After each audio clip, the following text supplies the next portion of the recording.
क्या आप भी एक ऐसा करियर चूज करना चाहते हो जिसमें आप बहुत सारा पैसा कमा सकते हो और घूम सकते हो बहुत सारी कंट्रीज। इस वीडियो में हम आपके साथ शेयर करेंगे कि मर्चेंट नेवी कैसे आप ज्वाइन कर सकते हैं और क्या सच में इसमें काम करना इतना आसान है जैसे कि सब लोग बताते रहते हैं, और हम बताएंगे कि इस फील्ड में आप कैसे बच सकते हैं स्कैम होने से। मैं आपको बताऊंगा कि मर्चेंट नेवी में अपना करियर आप कैसे बना सकते हैं, क्योंकि मेरा 15 साल से एक्सपीरियंस है तो ऑलमोस्ट काफी चीजें हमें पता है इसके इनसाइड के बारे में। या तो आपके कोई रिलेटिव है जो मर्चेंट नेवी ज्वाइन करना चाहते हैं, उसको भी आप डिटेल में बता सकते हैं, क्योंकि ये फील्ड जितना ही लेविश है, जितना दिखता है उतना ही स्कैम भी इस फील्ड में होता है, तो उससे आप बच सकते हैं। इस वीडियो में मैं क्या क्या कवर करूंगा आपको मैं पहले ही बता देता हूं। सबसे पहले मैं आपको बताऊंगा कि इसमें करेक्ट मेथड क्या है मर्चेंट नेवी को ज्वाइन करने के लिए, और दूसरी चीज वो बताऊंगा कि इससे आपके लिए कौन सा बेस्ट है, कौन सा डिपार्टमेंट आपको सूट करता है, वो सारी चीजें आपको मैं क्लियर कर दूंगा। फाइनल डिसीजन तो आपका ही होगा, लेकिन मैं आपको गाइड कर दूंगा प्रॉपर। तीसरी चीज सबसे इंपॉर्टेंट कि आप किन चीजों का ध्यान रखना है आपको, कि जिससे आपको एजेंट के चक्कर में ना फंसे और गलत कोर्स करके फंस ना जाए, जिससे बाद में रिग्रेट हो और आपका परेशानी का सामना न करना पड़े। मर्चेंट नेवी ज्वाइन करने के लिए सबसे पहले लोग भागते हैं जीपी रेटिंग की तरफ। वो लोग क्यों भागते हैं जीपी रेटिंग की तरफ? क्योंकि उसमें सिर्फ आप 10th पास पर ज्वाइन कर सकते हैं, और वो लोग को लगता है कि कम से कम पढ़ाई करके बेसिक पर वो नौकरी पा सकते हैं। सच में बताऊं, ये ऑप्शन सबके लिए नहीं है। ये उनके लिए है जो पढ़ने में एकदम वीक है या तो फाइनेंशियल कंडीशन सही नहीं है, तो वो लोग जा सकते हैं। लेकिन अगर थोड़ा बहुत भी आपके फैमिली सपोर्ट कर रहा है, पढ़ने में अच्छे हैं, तो आप पढ़ाई करिए, 12th करिए और एक अच्छी रैंक पे जाइए। अगर आप 10th बेस पर जाएंगे तो आपको जीपी रेटिंग का कोर्स करना पड़ेगा और आप उसी जॉब में आप उलझे रहेंगे। अगर आप सिर्फ 10th पास है और आपकी फैमिली सपोर्ट नहीं कर रही है, फाइनेंशियल कंडीशन सही नहीं है, पढ़ने में भी कम अच्छे हैं, तब आप जीपी रेटिंग का कोर्स कर सकते हैं, उसमें जा सकते हैं। लेकिन आपकी फैमिली अगर सपोर्ट कर रही है, आप पढ़ने में अच्छे हैं, तो आप डेफिनेटली पढ़िए। बहुत सारे लोग लेकिन सिचुएशन ऐसे नहीं रहती कि फैमिली सपोर्ट नहीं कर पाती है, उनका फाइनेंशियल कंडीशन सही नहीं रहता है, वो पढ़ने में भी बहुत अच्छे नहीं रहते हैं, तो उनके लिए वो जीपी रेटिंग का कोर्स है। जीपी रेटिंग का कोर्स 6 महीने का कोर्स होता है। अगर आप जीपी रेटिंग करने की सोच ही रहे तो ध्यान रहे कि आप एक अच्छे मैरीटाइम कॉलेज से ही करना, क्योंकि ये बहुत जरूरी है जॉब लगने के लिए। अगर आप इधर उधर से कर लेंगे तो आपकी जॉब नहीं लगेगी वहाँ पे। कुछ अच्छे कॉलेज हैं जैसे टीएस रहमान हो गया, यूसी गोवा हो गया, IMI नोएडा हो गया, ग्रेट ईस्टर्न हो गया, सेवन आइसलैंड हो गया, SCI shipping corporation of India हो गया। ये कुछ इंडिया में ऐसे कॉलेज है जहाँ पे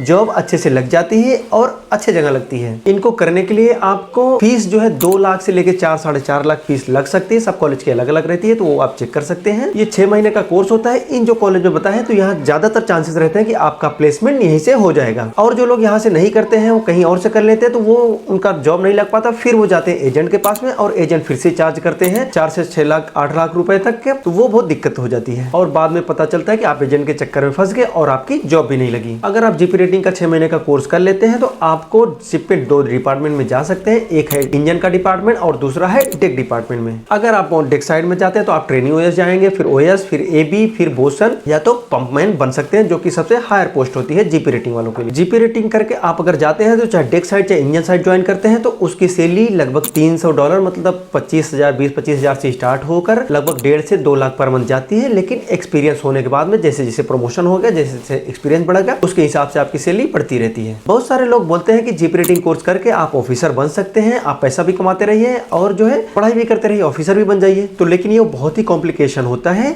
मैं किसी को रिकमेंड नहीं करता, क्योंकि जीपी रेटिंग से ऑफिसर बनना बहुत ही मुश्किल का काम है। लाइफ बहुत टफ हो जाती है, उसमें सी सर्विस आपका ज्यादा बढ़ जाता है और आप पढ़ाई से दूर रहते हैं। बहुत सारी चीजें ऐसी रहती है जो कि सही नहीं बैठता है, बोलने को आदमी कुछ भी बोलता है। इसके बाद आता है सबसे फेवरेट कोर्स DNS, जिसको डिप्लोमा इन नॉटिकल साइंस बोलते हैं। इसको हम सबको रिकमेंड भी करते हैं यही कोर्स, क्योंकि मैं 15 साल से मर्चेंट नेवी में हूँ, तो मुझे पता है कि कौन सा कोर्स बेस्ट है और कौन सा ज्वाइन करना चाहिए। जो और लोग गलती करते हैं वो ना करिए आप। ये कोर्स 1 साल का होता है, और इसके अलावा BSc नॉटिकल साइंस भी कर सकते हैं, लेकिन ये सबसे फास्टेस्ट वे है। आप डेक कैडेट का कोर्स कर सकते हैं, डिप्लोमा इन नॉटिकल साइंस। उसके बाद में आप शिप पे जाएंगे डेक कैडेट के बाद में आप प्रमोशन लेते हुए, एग्जाम देते हुए कैप्टन तक जा सकते हैं। क्वालिफिकेशन इसकी आपको 10+2 होना चाहिए। PCM फिजिक्स केमिस्ट्री मैथ आपको होना चाहिए, 60% होना चाहिए। फिजिक्स केमिस्ट्री मैथ तीनों सब्जेक्ट मिला के, ओवरऑल सब्जेक्ट मिला के 60% होना चाहिए। इंग्लिश में भी ट्राई करिए 60% आपका रहे। इसमें अगर आप 12th में बायोलॉजी है तो आप नहीं ज्वाइन कर सकते, आर्ट्स या कॉमर्स है तब भी नहीं ज्वाइन कर सकते हैं, क्योंकि डीएनएस कोर्स करने के लिए फिजिक्स केमिस्ट्री मैथ मैंडेटरी है, गवर्नमेंट का रूल है ये। इसमें 2 स्टेप होते हैं। पहला स्टेप है आपका स्पॉन्सरशिप निकालना होगा, दूसरा है IMU CT निकालना होगा। स्पॉन्सरशिप आप अलग अलग कंपनी, अलग अलग कॉलेज का फॉर्म भरिए वहां पे और स्पॉन्सरशिप लीजिए। अगर स्पॉन्सरशिप आपका नहीं है तो समझिए आपके पास जॉब नहीं है। स्पॉन्सरशिप एक जॉब गारंटी लेटर होता है। दूसरा है IMU CT आपको क्लियर करना रहेगा। ये IMU CT का फॉर्म लगभग फरवरी मार्च में आ जाता है। जून जुलाई में लगभग एग्जाम होता है, गवर्नमेंट एग्जाम लेता है। साल में एक ही बार एग्जाम होता है इसका, लेकिन इसका जो रैंक कार्ड रहता है पूरे साल पर चलता है। साल भर इसलिए कहते हैं कि डीएनएस का कोर्स साल में 2 बार चलता है, एक अगस्त से बैच चलता है, एक फरवरी से बैच चलता है। तो जिनका अगस्त बैच में हो जाता है ठीक है, जिनका नहीं हो पाया, जिनको नहीं पता स्पॉन्सरशिप के बारे में, वो बाद में पता चलता है, तो वो लोग फरवरी बैच के लिए भी स्पॉन्सरशिप दे सकते हैं और डीएनएस का कोर्स आराम से कर सकते हैं, वही IMU CT के रैंक के बेस। इसके बाद में ट्रेनिंग के बाद में आप जाएंगे शिप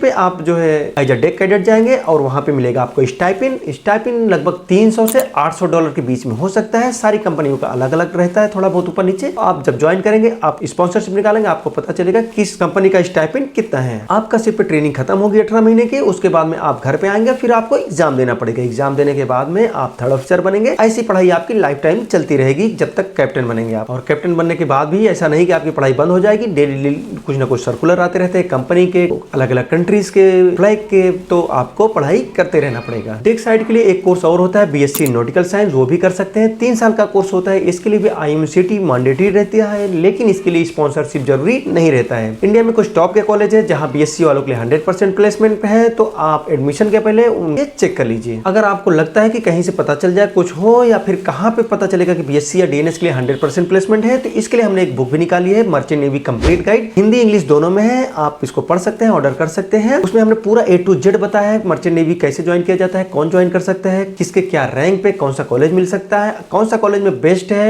BSc के लिए, DNS के लिए, BTech के लिए कहाँ कितना परसेंटेज प्लेसमेंट है, सब कुछ बताया गया है। तो आप बुक ऑर्डर कर सकते हैं, लिंक डिस्क्रिप्शन में दे देंगे आपको हम, फर्स्ट कमेंट में, आप जाके ले सकते हैं। पूरा कंप्लीट है, आप पढ़ सकते हैं उसको। अब आता है दूसरे डिपार्टमेंट में, इंजीनियरिंग डिपार्टमेंट में। ये उनके लिए है जिनको इंजीनियरिंग का कीड़ा ज्यादा जगह है, घर वाले बोलते हैं बेटा को इंजीनियर बनना है, ये उनके लिए बेस्ट है। आप उसके लिए IMU CT देना पड़ेगा और BTech इन मरीन इंजीनियरिंग करना पड़ेगा 4 साल का। फिर शिप पर आप ज्वाइन करेंगे एज अ जूनियर इंजीनियर, 6 महीने शिप पे रहेंगे, ट्रेनिंग पीरियड रहेगा। उसके बाद शिप घर आएंगे तो आपको एग्जाम देना पड़ेगा। एग्जाम देने के बाद आप बन जाएंगे 4th इंजीनियर। और जिनका BTech मैकेनिकल में हो चुका है वो लोग भी 1 साल का GME का कोर्स कर सकते हैं। 1 साल का कोर्स करी कॉलेज में, 6 महीने की ट्रेनिंग आपको शिप पे करना पड़ेगा। उसके बाद में आप आके एग्जाम दे सकते हैं 4th इंजीनियर का। और जो लोग BTech इलेक्ट्रिक बैकग्राउंड से किए हैं उनके लिए ETO का कोर्स होता है 4 महीने का, तो वो लोग कर सकते हैं आराम से। इलेक्ट्रिक से बहुत सारे डिपार्टमेंट है, आप वो चेक कर लीजिए किसके लिए आप एलिजिबल हैं। इसके लिए आपको या तो डिप्लोमा होना चाहिए 3 साल का इलेक्ट्रिक में, या 4 साल का डिग्री कोर्स होना चाहिए। फिर आप जाएंगे शिप पे trainee electric officer, trainee ETO, उसके बाद में एग्जाम होगा आपका, फिर ETO बन जाएंगे। बहुत सारे लोग ITI या तो होटल मैनेजमेंट वगैरह करके OpenCDC निकाल के जाते हैं, तो आप जा सकते हैं, लेकिन हम किसी को रिकमेंड नहीं करेंगे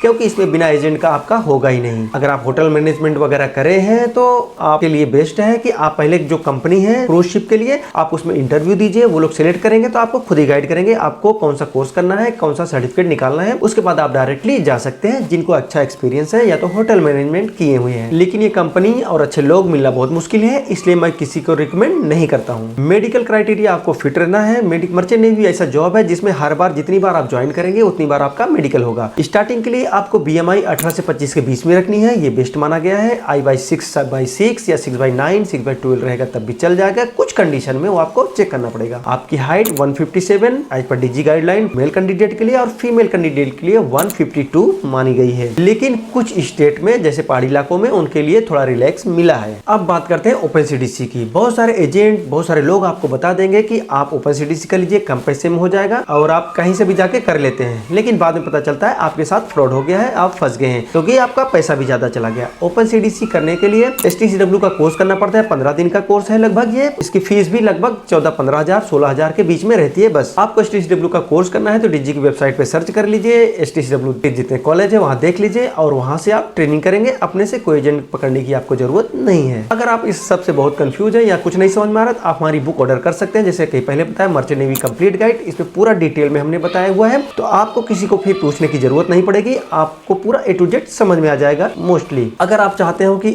और किसी टॉपिक पर वीडियो लाएं तो आप कमेंट करिए, हम कोशिश करेंगे जल्द से जल्द आपके कमेंट का वीडियो ला दें। और वीडियो अच्छी लगी तो वीडियो को लाइक कर दीजिए, चैनल को सब्सक्राइब कर दीजिए और दोस्तों में शेयर कर दीजिए ताकि आप लोग फ्रॉड से बच जाए और मर्चेंट नेवी से रिलेटेड जिसको जानकारी चाहिए उसको जानकारी मिल जाए। Thank you, tata, bye bye, जय हिंद।